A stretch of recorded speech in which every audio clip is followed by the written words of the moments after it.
BionicDance is filmed in front of a live studio audience. There is a type of atheist who is profoundly arrogant, and they are shot through with self-righteousness, and they're not really trying to debate honestly. They're just trying to trash theists and present themselves as, as like these profoundly moral people. So now we come to BionicDance. And the great irony and paradox here is that BionicDance, you are the living embodiment of that type of arrogant atheist. Well, check me out. I should get a badge. Or a medal. Maybe a crown. Let's do this.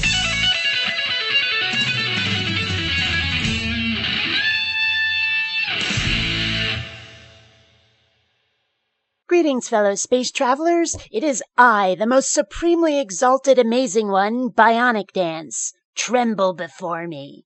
If you guys remember the channel Christian Response, to which I responded last time, well, apparently he's taken a particular dislike to me, and while I usually try to stay away from drama, for some reason this kitty feels the need to bat that little mouse around, then moving in for the kill. You are profoundly and amazingly arrogant.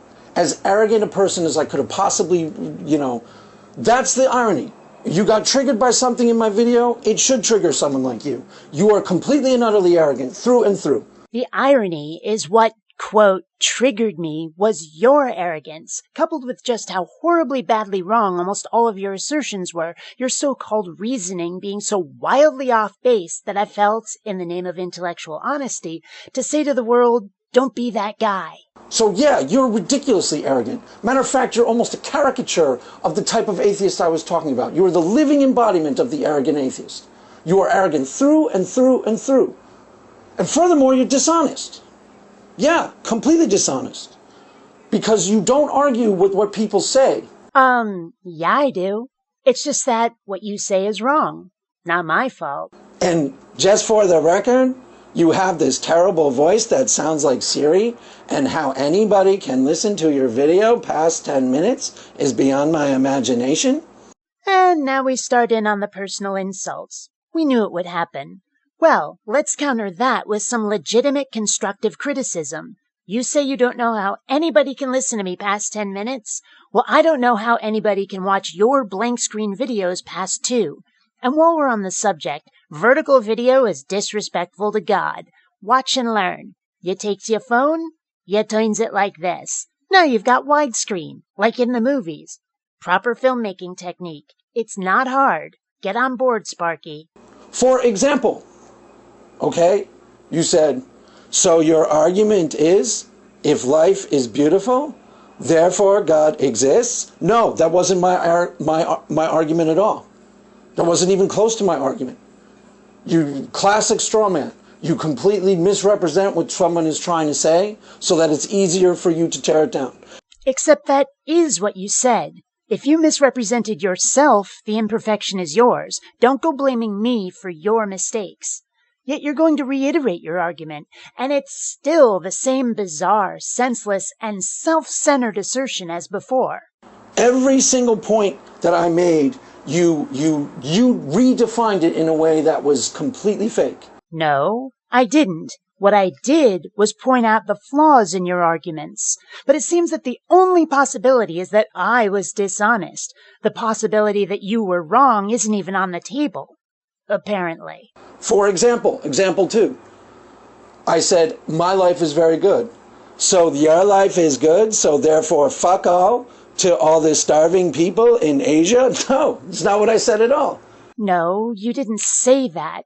However, it is a logical implication that is part and parcel with what you did say. So, for the record, the argument from evil is this. The argument from evil is, because there is so much evil in the world, how can we say that God is good? And this is what I mean when I say that you're wrong, in multiple ways. First of all, it's called the problem of evil, not the argument from evil. Second, it's not about whether God is good. It's about how the existence of evil is inconsistent with the existence of an all-knowing, all-loving, all-powerful God. It doesn't say a God can't be essentially good. The argument is that a God who doesn't fix all of the evil, despite knowing about all of it, having the power to stop it, and who always wants to, could possibly exist. Like I said in my last video, if God isn't supposed to be 100% perfect, the problem of evil goes away. God could even be completely omnibenevolent, as long as he either sometimes doesn't know about evil, or is powerless to stop certain evils, or both. I didn't misrepresent your argument, dumbass. I pointed out how you misrepresented the problem of evil argument. And what I was trying to say is that we both recognize on some level quite easily that life itself is net good, net positive, beautiful, positive, good. Life is beautiful and good. And I was pointing out that no, I don't see it that way, and that your argument is very self-centered. If you look at life and you say life overall is profoundly beautiful and good, then if there is a God, he must be profoundly beautiful and good too, or life could not be that way. Simple. Simple logic. That's the argument from evil that I was making. The problem being that you say, if you see life as good, if you see life as good. How self-centered is that? Your perception of life as being good is the only one that matters for determining whether God is good. The rest of the people in the world don't count. You're going to tell me that's not what you meant, but it is what you managed to say. I can understand someone making the argument from evil. If you are making it from within, for example, if you yourself have cancer, I can completely, and you say, you know, God has been bad to me. I have all these sorrow and affliction in my life. Therefore, I think that God is mean or bad or cruel because in your experience, he has been to you. You know, I respect that to some degree. It didn't happen to me. If you're making the argument from evil from inside of a concentration camp, I have a lot more respect for the argument. Which means that the argument has to be made from one's own personal perspective. It must be a self-centered argument. You're apparently not allowed to look at someone else's misfortunes, can't engage in empathy and say to yourself, wow, this world has some very big flaws where people are caused needless suffering. No, the only way you're allowed to come to a conclusion about God's nature is by what he's done to you. That's the most self-centered, selfish, narcissistic worldview I have ever heard. But what I was saying with you and me personally, BionicDance, personally, and you admitted to this, is that we both live lives. In our experience, our life has been profoundly good and nothing but positive and nothing but a blessing, by your own admission. Now who is distorting whose position? I didn't say that. I never said my life was 100% perfect. I've had horrible shit happen to me quite a bit over the years. For example, when I developed a rather odd form of epilepsy a couple of years ago, I could definitely have done without that. Like when it made me pass out in the street and bang the unholy fuck out of my face. Or the seizure where I chomped my tongue. Does that sound like a blast to you? Or the ex of mine who turned out to be an alcoholic crack addict whose life I had to save with mouth to mouth and who ended up with a brain tumor. I could have done without that experience, believe me. No, my life hasn't been perfect, and I never said it was. What I said was that I've been very lucky compared to other people. What I said was that I cannot, in good conscience, look at only my own life to determine whether the world is good. But hey, let's talk about whose arguments are getting distorted. I'm sure that conversation will go well for you. It therefore follows, if there is a God, that he has been nothing but good to us personally. So we have no right to question his character or his integrity, because as far as we are concerned, he's been nothing but good. Say Darth Vader invited you to dinner and you two had a lovely meal and interesting conversation. Then you went home happy and full, no harm done. If you knew about all the innocent people he killed in the pursuit of galactic conquest, would you still think he was a nice guy? Hey, he was nice to you. Clearly that's the sole basis on which to judge his character. Right? You people watching her video, she likes to think of herself as a lot smarter than she actually is. Abandon ship, irony overload, projection off the scale, get to the lifeboats before the internet explodes. Okay, to sum up, your response video to me, in terms of personal integrity, 0. You have very little. Maybe you do in your other videos. With me, you had next to none. Everything that I said, you completely distorted the meaning and the intent of to make it easier for you to debunk. That's a really fake, terrible tactic. If in the future you engage with me, I hope you don't do that because it's no integrity at all. Once again, the assumption seems to be that his arguments were taken wrong. Deliberately, mistakenly, it doesn't matter. The possibility that his arguments were bad ones and that he was being corrected rather than distorted, not even considered. What we have here is a rather severe case of the Dunning-Kruger effect. What is that, you ask?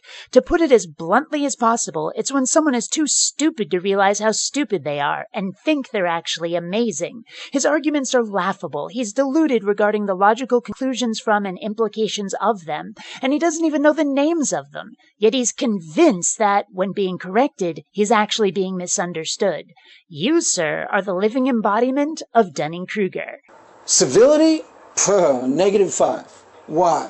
Well, at the end of your video, you take it upon yourself to say to me personally, fuck you. And why did I do that? Because you were not merely insulting to me, but actually thoroughly disrespectful to anybody who had ever worked long and hard in their life to develop a skill.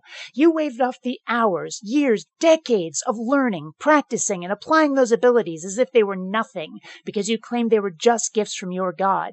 You earned that fuck you. Maybe you didn't use swear words, but you were about as much of an asshole as anybody could possibly be. And if this were in person rather than on the internet, you'd have earned being punched through the snout. How dare you? But somehow, because the word fuck was involved, your misbehavior, your deeply cutting insult is excused as if you were a paragon of virtue. Well, fuck you, church boy. Go lick my wet and steaming rectal tract, you disrespectful piece of garbage. Now, here's the thing. I don't know you from a hole in the wall. I assume that's the first video of mine you ever watched. So there's no reason for you to have anything against me personally. See how clueless this guy is? I explained in my video what he'd done, but somehow it went in one ear and out the other. You damn bet I have something against you personally, and it's based on what you said. You managed to show your true colors as a complete jerkwad in a very short amount of time. But I don't expect even this second explanation to get through your well-armored cranium to that oyster-sized bit of broken synapses you call a brain. But one can only hope. How you have the audacity to say to me personally, fuck you, is beyond me. Okay? Where I come from, if you say fuck you to someone you don't know, you're an asshole. So basically what you did is you acted like an asshole. And then I see you brag about it in your comment section. You literally bragged about being an asshole to me in your comment section. I bragged about it. Really? What I said was that sometimes it's necessary to tell someone to get stuffed. I didn't say anything like, yay, go me, or that I was brave. If anything, I was agreeing with someone who agreed with me, that you were being a dick to people, giving your God credit for their achievements. And then you call me unnecessarily nasty.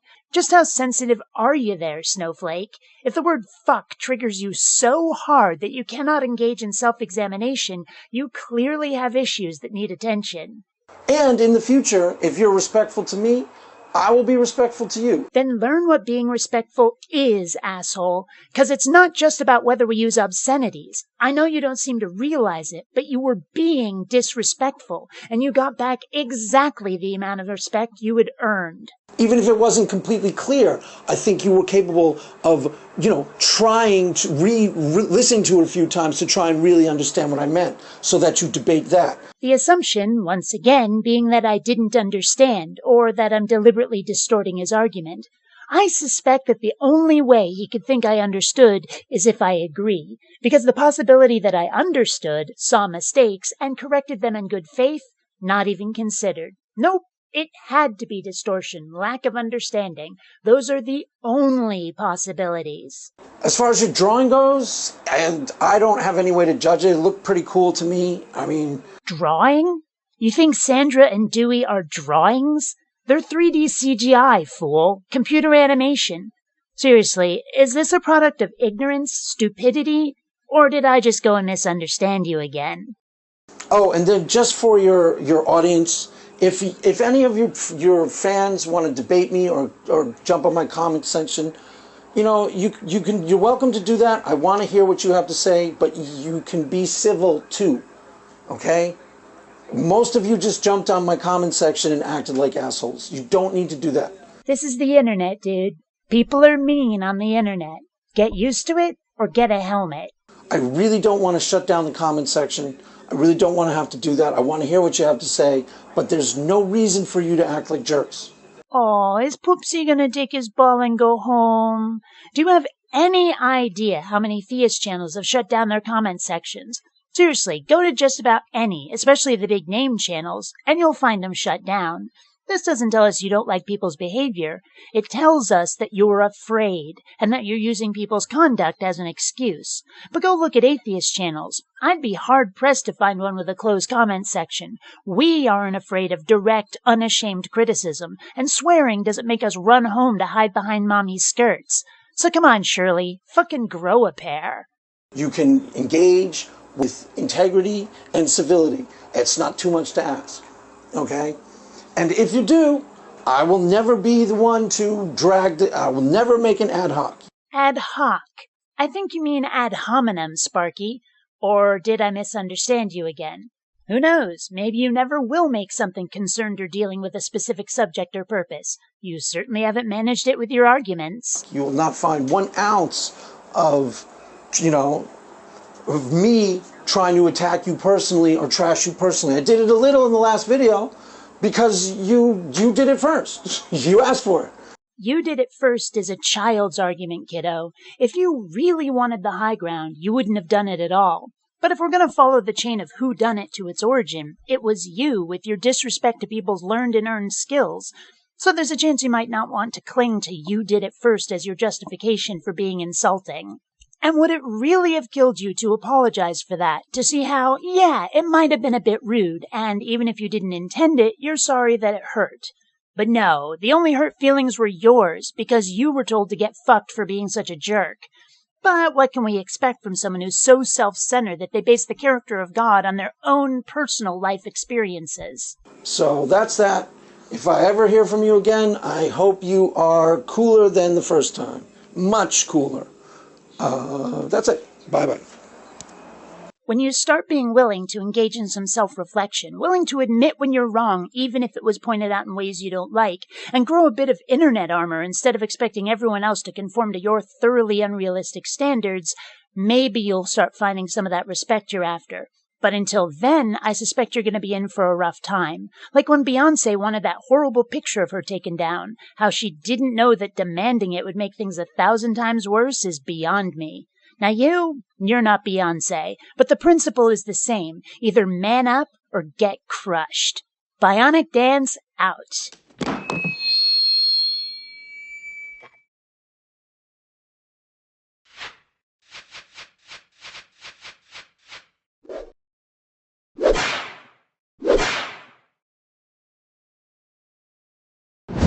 If you don't like what I'm saying, there's a good chance you're the reason I'm saying it.